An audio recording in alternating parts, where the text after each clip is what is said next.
Study IQ IAS, आपका selection हमारा mission. दोस्तों, एक बहुत बड़ी खबर है जो ज्यादातर न्यूज चैनल से मिस हो चुकी है।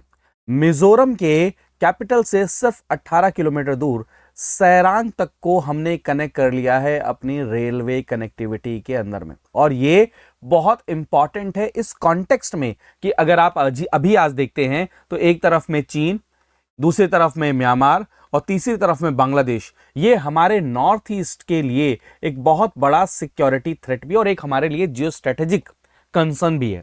तो वहां तक रेलवे कनेक्टिविटी को स्टैब्लिश करना, ये कैसे हमारे नॉर्थ ईस्ट रीजन के अंदर में ना सिर्फ कनेक्टिविटी को इंक्रीज करेगा, ये साथ में ही वहां पर टूरिज्म को भी इंक्रीज करेगा और अगर देखा जाए तो गुड्स की मूवमेंट को भी इंक्रीज करेगा।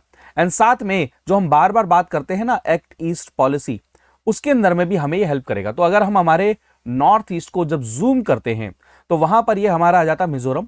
मिजोरम की कैपिटल है ऐजवाल। तो यहां से सिर्फ 18 किलोमीटर दूर तक हमने रेलवे लाइन को क्या किया है, स्टैब्लिश कर लिया है, वहां तक की कनेक्टिविटी को शुरू कर ली। तो ये एक बहुत इंपॉर्टेंट है।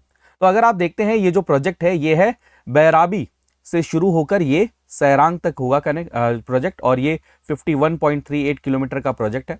और यहां पर आप देख सकते हैं मिजोरम हमारा जो म्यांमार है उसके साथ में क्या करता है, बॉर्डर को शेयर करता है।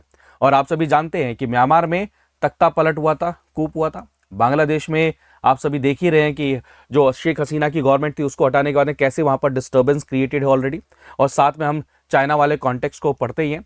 तो जो इंडियन रेलवे का जो रिसेंटली कमीशनड ये न्यू 51.38 किलोमीटर का ट्रैक है जो क्या नाम है सैरांग तक जाएगा। और याद रहे सैरांग आपके मिजोरम के अंदर में ही है जो कि 18 किलोमीटर दूर है मिजोरम की कैपिटल से। वहां की कैपिटल का नाम ऐजवाल आप सभी जानते हैं। और ये आने वाले समय में हमारा जो एक्ट ईस्ट पॉलिसी है उसको क्या करेगा, बूस्ट करेगा। अगर मैं आपको सिंपल टर्म से बताना चाहूं तो हमारे प्यारे भारत के जब आप ईस्ट की तरफ में कंट्रीज के साथ में अपने रिलेशंस को बेहतर करना चाहते हैं उसके अंदर में हेल्प करेगा। अब एक अगर मैप पे ही आप देखें तो ये जो बांग्लादेश है अभी इसने अपने चाइना के साथ में रिश्ते बेहतर करने शुरू करें और वहां पर जाकर जो यूनिस है वो क्या कहते हैं कि एकमात्र जो जरिया है नॉर्थ ईस्ट को कनेक्ट करने का और मेन लैंड से वो क्या है, चिकन नेक कॉरिडोर, जिसको हम सिलीगुड़ी कॉरिडोर भी बोलते हैं।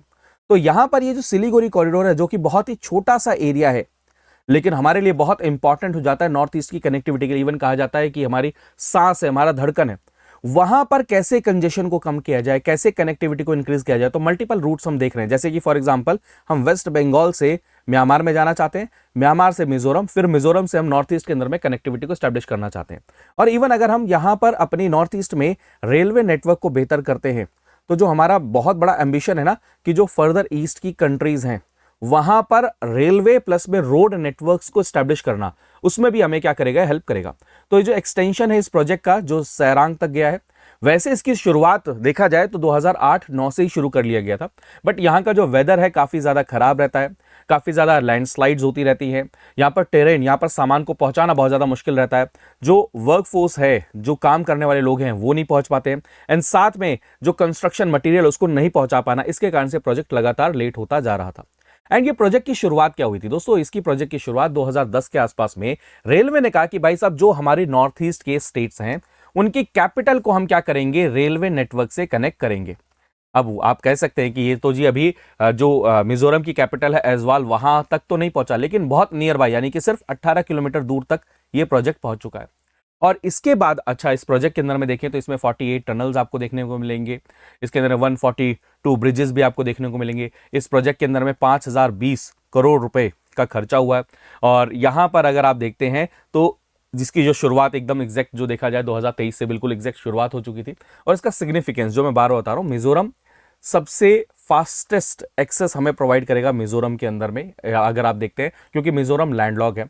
मिजोरम के एक तरफ में हम देखते हैं कि हमें जो आपका म्यांमार है और यहाँ पर म्यांमार के अंदर साथ में हमें कनेक्टिविटी को इंक्रीज करनी है। मैंने आपको बताया ना कि हम बांग्लादेश को पीछे करते हुए हम म्यांमार के थ्रू अपने नॉर्थ ईस्ट के अंदर में कनेक्टिविटी को क्या करना चाहते हैं, इंक्रीज करना चाहते हैं। तो इस प्रोजेक्ट का अगर सिग्निफिकेंस देखते हैं तो सबसे पहला सिग्निफिकेंस क्या है कि अभी जो मिजोरम तक पहुंचने का रास्ता क्या होता था, वो एयर ट्रेवल हुआ करता था। तो ऐजवाल सिलचर जो हाईवे है वो भी सैरांग से होकर ही गुजरता है, वो सेकंड फास्टेस्ट ऑप्शन हुआ करता था। अब ट्रेन अगर यहां पर शुरू हो जाती है जो कि कहा जा रहा है राजधानी एक्सप्रेस इस पे चलेगी, तो वो क्या करेगा, एक तो ट्रैवल का टाइम भी कम करेगा और साथ में सबसे बड़ी इंपॉर्टेंट चीज़ यहाँ पर टूरिज्म को इंक्रीज करेगा, ट्रेड को इंक्रीज करेगा, ट्रांसपोर्टेशन ऑफ गुड्स, और जो डिपेंडेंस है आपका जो ट्रक्स के ऊपर में कि लार्ज बहुत बड़े बड़े ट्रक्स आपको लेकर अब ट्रक जा रहे हैं तो वहां पर एक और चीज़ एनवायरमेंटल कंसर्न भी तो निकल कर आता है ना, तो उसके ऊपर में जो डिपेंडेंस है उसको भी क्या है, कम कर पाएंगे। और दूसरा यहां पर देखा जाए तो इसकी जो सबसे बड़ी स्ट्रेटेजिक लेवल पर, इंटरनेशनल लेवल पर जो हमारे लिए बहुत इंपॉर्टेंट है, जो हम बार बार कहते हैं ASEAN, association of south east Asian Nations, ये 10 कंट्रीज का ग्रुप है जिसमें Laos, Myanmar, Thailand, Cambodia, Malaysia, Singapore, Indonesia, Brunei, Philippines, Vietnam, ये सभी के सभी हैं। अब आपको सोचिए, हम नॉर्थ ईस्ट से ये इधर की तरफ में कनेक्टिविटी को स्टैब्लिश करना चाहते हैं, इनके साथ में ट्रेड करना चाहते हैं, हम यहाँ पर रेलवे नेटवर्क को स्टैब्लिश करना चाहते हैं, हम यहाँ पर रोड नेटवर्क को स्टैब्लिश करना चाहते हैं, तो उसके अंदर में ये क्या करेगा, ये प्रोजेक्ट बूस्ट करने वाला है। तो वही कह रहे हैं कि सबसे पहला इसका जो मेन बेनिफिट पहुंचेगा, रेल एंड रोड जो कनेक्टिविटी हमें करनी है association of south east nation के साथ में, अदर ईस्ट नेशन के साथ में, उसको भी क्या करेगा, इंक्रीज करेगा। एंड सबसे इंपॉर्टेंट चीज जो मैं आपके साथ में डिस्कस कर रहा था कि म्यांमार के थ्रू हम क्या करेंगे, वेस्ट बंगाल से म्यांमार के पोर्ट पे, म्यांमार में कौन सा पोर्ट है, सितवे पोर्ट, उसको हम डेवलप कर रहे हैं मल्टी मॉडल कालाधन प्रोजेक्ट के थ्रू, और सितवे पोर्ट से हम अपना सामान लेकर जाएंगे मिजोरम में, और मिजोरम से फिर पूरा सामान कहां पर चला जाएगा, आपके पूरे नॉर्थ ईस्ट के अंदर में, तो उसके अंदर में भी हेल्प करेगा। अब बार बार हम जिक्र कर रहे हैं एक्ट ईस्ट पॉलिसी का, तो ऐसा नहीं है कि कोई नई पॉलिसी है, 1991 के अंदर में हमारी ये पॉलिसी हुआ करती थी, लुक ईस्ट पॉलिसी। उस पॉलिसी को हमने 2014 के अंदर में रीनेम किया एक्ट ईस्ट पॉलिसी के नाम से, और मेन ऑब्जेक्टिव क्या रखा कि भाई जो हमारा नॉर्थ ईस्ट है ना, वो एक गेटवे का काम करेगा। अगर हम नॉर्थ ईस्ट में अपने क्या करेंगे, डेवलपमेंट करेंगे, तो अल्टीमेटली जो हमारे देश की ईस्टर्न कंट्रीज हैं उनके साथ में भी हमारे रिलेशन बेहतर होने शुरू हो जाएंगे। एंड गवर्नमेंट इसके ऊपर में कॉन्टिन्यूसली क्या कर रही है, फंडिंग कर रही है गवर्नमेंट कॉन्टिन्यूसली। इसके अंदर में आप देखेंगे जो फिस्कल स्टिमुलेशन है वो कॉन्टिन्यूसली इंक्रीज करते जा रहे हैं, और इसी को बढ़ाने के लिए हमने 10,000 किलोमीटर से ज़्यादा के हाईवे क्रिएट किए हैं, 800 से ज़्यादा रेलवे, 800 किलोमीटर से ज़्यादा का रेलवे ट्रैक हमने बिल्ड किया इसके अंदर में, 8 नए एयरपोर्ट बनाए हैं, कई सारे इनलैंड वाटरवेज बनाए, इसीलिए बनाए कि हमारे जो एक्ट ईस्ट पॉलिसी है ना, हमारे ईस्टर्न कंट्रीज के साथ में हमारे रिलेशन को कैसे बेहतर करे। अब ये एक्ट ईस्ट क्यों इंपॉर्टेंट है, क्योंकि यहाँ पर चाइना कॉन्टिन्यूसली अपना ट्रेड क्या कर रहा है, बेहतर कर रहा है, तो इन कंट्रीज के साथ में अपने ट्रेड को, रिलेशन को एंड कनेक्टिविटी को बेहतर करने के लिए हमारा एक्ट ईस्ट काफी इंपॉर्टेंट हो जाता है। और कई बार कहा जाता है कि अगर एक्ट ईस्ट पॉलिसी को हम बढ़िया करेंगे तो हमें क्या करना पड़ेगा, नॉर्थ ईस्ट में काफी ज्यादा डेवलपमेंट करनी पड़ेगी, एंड नॉर्थ ईस्ट में जब डेवलपमेंट होती है तो पीस आएगी, प्रोस्पेरिटी आएगी, यहाँ के जो लोग रह रहे हैं उनका भी क्या होगा, अपलिफ्टमेंट होना शुरू करेगा। लेकिन अगर आप देखते हैं जो हम एक्ट ईस्ट पॉलिसी की बात करते हैं उसमें बहुत सारे हर्डल्स आ गए हैं। अभी रिसेंट हर्डल कौन सा है, शेख हसीना गवर्नमेंट का हटना, और उसके बाद में वहां पर क्या, बांग्लादेश के अंदर में दूसरी गवर्नमेंट को स्टैब्लिश होना। उसके बाद से इंडिया एंड बांग्लादेश के रिश्ते खराब चल रहे हैं, एंड इंडिया एंड बांग्लादेश के रिश्ते खराब होने के कारण में जो हमारे एक्ट ईस्ट पॉलिसी में जो हम रेलवे एंड रोड नेटवर्क बनाना चाहते हैं उसके ऊपर में इंपैक्ट पड़ रहा है। एंड बांग्लादेश वाला तो ये भी बहुत बड़ा कंसर्न है भाई कि वहाँ के जो प्रमुख हैं यूनुस, वो जाते हैं चाइना के अंदर में और शी जिनपिंग साहब के साथ में बैठकर कहते हैं कि भाई साहब चाइना भाई, आप ना हमें यानी कि बांग्लादेश को अपना एक्सटेंशन समझो खाली, यानी कि वो कहते हैं कि नॉर्थ ईस्ट की जो कनेक्टिविटी है मेनलैंड इंडिया से वो सिर्फ chicken neck corridor, Siliguri corridor, और जो सिलीगुड़ी कॉरिडोर है, अगर आपको मैं यहां पर दिखाऊं, सिलीगुड़ी कॉरिडोर ये रहा, चिकन नेक कॉरिडोर जिसको बोला जाता है। भारत से अगर कोई भी सामान या ट्रैवल करना होता है नॉर्थ ईस्ट के अंदर में तो इसी कॉरिडोर से होकर गुजरते हैं। अब यहां पर या तो इसको आप मिलिट्री मूवमेंट के लिए यूज कर सकते हैं या फिर आप गुड्स की मूवमेंट के लिए यूज कर सकते हैं। तो अगर हमें यहां पर कंजेशन कम करना है तो हमें ऑल्टरनेटिव ढूंढने पड़ेंगे। तो ऑल्टरनेटिव हम क्या ढूंढ रहे हैं, जैसे फॉर एग्जांपल मैंने आपको बताया यहां पर हम पहुंच गए सितवे से इधर चले गए, हम तो बल्कि बांग्लादेश से ही बात कर रहे हैं कि भाई आप हमें एक्सेस दे दीजिए जिससे हमारे नॉर्थ ईस्ट में कनेक्टिविटी इंक्रीज हो जाए। लेकिन ये बांग्लादेश जो है ये चाइना के साथ में मिलकर एम्बिशन प्लान करता है, कहता है कि भाई हमारा ही एक्सेस है बे ऑफ बंगाल के अंदर में, तो आप हमारे साथ में मिलिए और नॉर्थ ईस्ट में हम कोई डिस्टर्बेंस क्रिएट कर सकते हैं, ऐसा बांग्लादेश के मंसूबे। तो उस कड़ी में भी आप समझने की कोशिश करिए, अगर हमारा नॉर्थ ईस्ट के अंदर में इंफ्रास्ट्रक्चर बेहतर होता है, ट्रूप्स की मोबिलाइजेशन, गुड्स की मोबिलाइजेशन, कंस्ट्रक्शन, ये सब बेहतर होती हैं, तो क्या होगा, यहां पर पीस एंड स्टेबिलिटी के साथ में जो ये एम्बिशंस है ना बांग्लादेश के और चाइना के, उसको भी हम क्या कर सकते हैं, काउंटर कर सकते हैं। और मैंने आपको बताया उसके अलावा देखा जाए म्यांमार में तो दोस्तों 2021 में ही क्या हो गया था, तख्ता पलट हो गया था।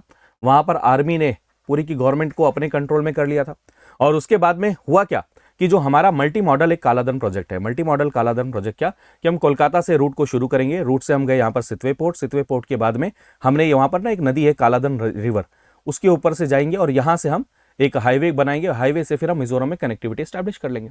अब ये भी एक बहुत बड़ी प्रॉब्लम है क्योंकि वहां पर जब से तख्ता पलट हुआ है, कूप हुआ है, तो ये प्रोजेक्ट भी क्या हो चुका है, हॉल्ट हो चुका है। इवन भारत तो यहाँ पर ये भी कहता है कि भाई क्यों ना हम नॉर्थ ईस्ट के साथ में क्या नाम है रोड नेटवर्क को भी बनाएं, तो उसमें भी अभी एक बहुत बड़ा हर्डल बनकर आ गया है, कौन, बांग्लादेश बनकर आ चुका है। तो आप देख सकते हैं मल्टी मॉडल कालाधन प्रोजेक्ट, बांग्लादेश हो गया, प्लस में चिटागोंग पोर्ट हो गया, ये बहुत सारे इश्यूज हैं जो आने वाले समय में हमें, तो ये जो प्रोजेक्ट है ना ये हमारे लिए ना सिर्फ ट्रैवल को कम करेगा, कनेक्टिविटी को इंक्रीज करेगा, ना सिर्फ ये टूरिज्म के लिए इंपॉर्टेंट है बल्कि ये जियो स्ट्रेटेजिक लोकेशन है ना जो इसकी, वो इसलिए बहुत इंपॉर्टेंट हो जाता है। चिकन नेक कॉरिडोर वाले एंगल के हिसाब से देखा जाए, क्योंकि आजकल ये बहुत ज्यादा न्यूज में है, उससे क्या करेगा, कंजेशन को कम करने में हेल्प करेगा, हमारी कनेक्टिविटी को इंक्रीज करने के साथ साथ में हमारी फॉरेन पॉलिसी एक्ट ईस्ट के लिए भी इंपॉर्टेंट है, चाइना को काउंटर करने के लिए भी काफी ज्यादा इंपॉर्टेंट हो जाता है। अच्छा, अब आपके लिए एक बहुत इंपॉर्टेंट क्वेश्चन है, आप कमेंट करके जरूर बताइएगा कि association of south east Asian Nations के अंदर में क्या मालदीव्स है, यस और नो, और association of south east Asian nation country के अंदर में टोटल नंबर ऑफ कितनी कंट्रीज होती हैं, दूसरा क्वेश्चन। एंड तीसरा question, association of south east Asian Nations के अंदर में क्या इंडिया उसका मेंबर है। ये तीन क्वेश्चन आप कमेंट करके जरूर बताइएगा। आगे बढ़ने से पहले मैं आप सभी को बता दूं कि अगर आप यूपीएससी की तैयारी कर रहे हैं तो स्टडी IQ IAS पर एक कंप्लीट बैच, एक कंप्लीट पैकेज वाला बैच शुरू होने वाला है 8 अगस्त से। बहुत ही बेहतरीन बैचेस में क्लासेस अवेलेबल हैं, टेस्ट सीरीज अवेलेबल है, डेली आंसर राइटिंग अवेलेबल, सब कुछ अवेलेबल है, तो आप इसको ज्वाइन कर सकते हैं PRT लाइव कोड यूज करके। अगर आप चाहें तो आप मेरे को इस नंबर पर कॉल कर सकते हैं 9240023222 पर। मैं और मेरी पूरी टीम इसमें अवेलेबल है आपको एडमिशन से रिलेटेड सारी प्रॉब्लम्स को सॉल्व करने के लिए। आप मुझे यहां पर भी मैसेज कर सकते हैं। थैंक यू सो मच दोस्तों, अपना ध्यान रखिए, मुस्कुराते रहिए, पढ़ते रहिए और ऐसी वीडियोस के लिए लगातार जुड़े रहिए। बाय बाय, टेक केयर दोस्तों, जय हिंद। स्टडी IQ IAS, आपका सिलेक्शन हमारा मिशन।